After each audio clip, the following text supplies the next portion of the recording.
अब तक तो आपको पता ही चला गया होगा कि बीपीएससी में टीआरई 3 का पेपर जो है लीक हो गया। अब ये उतना बड़ा आश्चर्य नहीं है जितना बड़ा आश्चर्य आगे मैं आपको बताने जा रहा हूँ कि डर के आगे जीत है और एडमिट कार्ड के पीछे आंसर शीट है। हुआ क्या, एडमिट कार्ड में ही कैसे उत्तर कुंजी आंसर की छिपा करके कैंडिडेट अंदर ले गया और पूरी की पूरी परीक्षा दे दिया। आप देख करके दंग रह जाएंगे।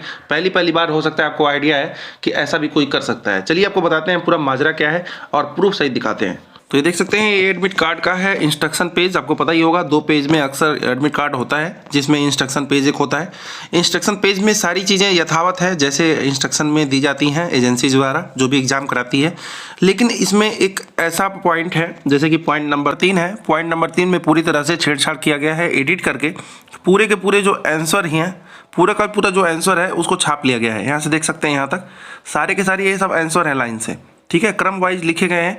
बाकी जो अभ्यर्थी होंगे जो इतना एडिट किया है, इतना नकल किया है, बाकी वो खोज ही लेगा किस प्रश्न का क्या उत्तर है, सामने रख के लिखेगा। और टीचर भी मना नहीं कर सकते कि तुम नकल कर रहे हो, या कोई अगल बगल वाला भनक तक नहीं पाएगा कि वो नकल किया जा रहा है वहाँ पे। तो देख सकते हैं, इसी नाते कहा जा रहा है बिहार में काफ़ी इस समय फेमस चल रहा है कि डर के आगे जीत है और एडमिट कार्ड के पीछे ही आंसर शीट है। अभ्यर्थी परीक्षा में इसको ले जा रहे हैं। हो सकता है काफ़ी लोगों को भी यह पहली बार इस तरह का आइडिया आया होगा कि इस तरह भी कोई कर सकता है, क्योंकि अभ्यर्थी एक से एक है पहुंचे हुए हैं। अभ्यर्थी से आगे वो हैं जो नकल कराए हैं, वो क्या किए चलिए आपको भी दिखाते हैं। यहाँ देख सकते हैं नकल कराने वालों ने क्या किया, बैंकेट हॉल ही बुक कर दिया, एक मैरिज हॉल ही बुक कर दिया, उसमें 300 अभ्यर्थियों का हुजूम लगा दिया।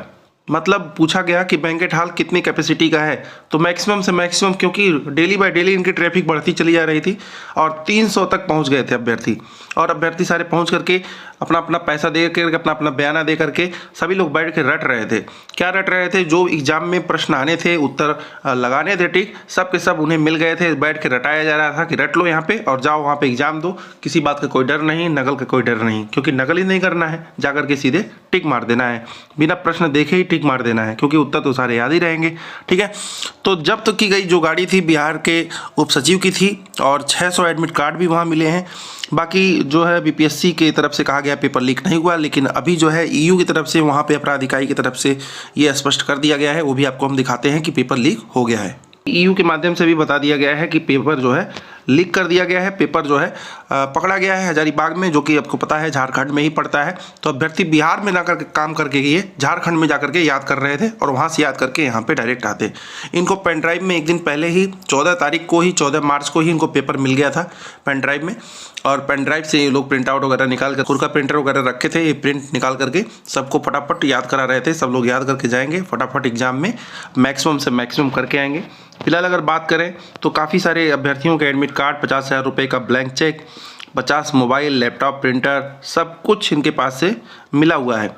बात करें ये कितने में ये सारी मामले को डील किए थे, वो भी आपको हम दिखाते हैं। 10 लाख रुपए में परीक्षार्थियों से डील हुई थी कि कुछ पैसा, कुछ बयाना, कुछ बोहनी जो है शुरू कर दिया जाए, दे दिया जाए, और उसके बाद जब एग्ज़ाम हो जाएगा उसके बाद आपको 50% देना है। उसके बाद जब आपका सिलेक्शन हो जाएगा फिर आपको कुछ देना है, बदले में डॉक्यूमेंट वगैरह रखते हैं। इस तरह की बात जो है सोशल मीडिया पर चल रही है, काफ़ी सारे वीडियो देखेंगे, जगह जगह लोग बता रहे हैं, इस तरह से बातें जो है निकल के सामने आ रही हैं। तो फिलहाल इस तरह से बीपीएससी टीआरई 3 में इतनी बड़ी धांधली, इतना बड़ा जो है सालवर गैंग पकड़ा गया है और 270 अभ्यर्थी यानी लगभग 300 अभ्यर्थियों का हुजूम जो है वहाँ उमड़ा था। सभी के सभी बैठ करके तैयारी कर रहे थे, एक जगह, एक छत के नीचे, एक बैंकेट हॉल में, और सभी के सभी एकदम होनहार अभ्यर्थी थे जो कि एकदम होनहारी से परिपूर्ण होते हुए जा करके एग्ज़ाम में बैठे। और ये पकड़े गए। फिलहाल तो पकड़े गए, तो अभी तो इनके ऊपर कार्रवाइयाँ हो रही हैं, इनको जेल भेजने की तैयारी हो गई है। इनको जेल तो भेज ही दिया जाएगा, साथ ही जो गैंग पकड़ा गया है उनको भी जेल भेजा जाएगा, उनके ऊपर भी जो कार्रवाई होनी है होगी। फिलहाल उनका क्या, जो लोग दूर दूर से अन्य राज्यों से किसी तरह से वहाँ पर कितने समस्या से जूझते हुए, समस्याग्रस्त होते हुए, कुछ को होटल नहीं मिला होगा, कुछ को खाने पीने नहीं मिला होगा, किसी तरह उन्होंने एग्जाम दिया होगा और उसके बाद फिर वापस आए और पता चला पेपर लीक हो गया। तो ऐसे होंगे जो दोबारा जाना नहीं चाहेंगे, क्योंकि इतनी समस्या झेलते हुए जो जाएगा एक बार, वो दोबारा फिर नाम नहीं लेगा। ऐसा ना हो फिर अगली बार ऐसा हो जाए तो फिर क्या होगा। तो अभ्यर्थियों के मन में ये जो है समस्या रहती है, ज़रूर कुछ परसेंटेज गिरता है जब अभ्यर्थी इस तरह से समस्या झेल के जाते हैं, पेपर लीक होता है, फिर जाना होता है, तो ज़रूर बहुत सारे अभ्यर्थी कम हो जाते हैं। स्पेशल जो फीमेल्स होती हैं वो लोग तो ज़्यादा ही इस तरह को अवॉइड करती हैं कि दोबारा फिर कोई जाए। ठीक है, तो इस तरह का मामला जो है सामने बिहार में टीआरई 3 में आया है। आप एडमिट कार्ड के पीछे आपने देखा ही आंसर शीट किस तरह से आंसर की लिखी हुई है। बाकी आपका क्या कहना है इस पूरे घटना के बारे में, कमेंट बॉक्स में अपनी राय जरूर दीजिएगा। अभी के लिए बस इतना ही, धन्यवाद।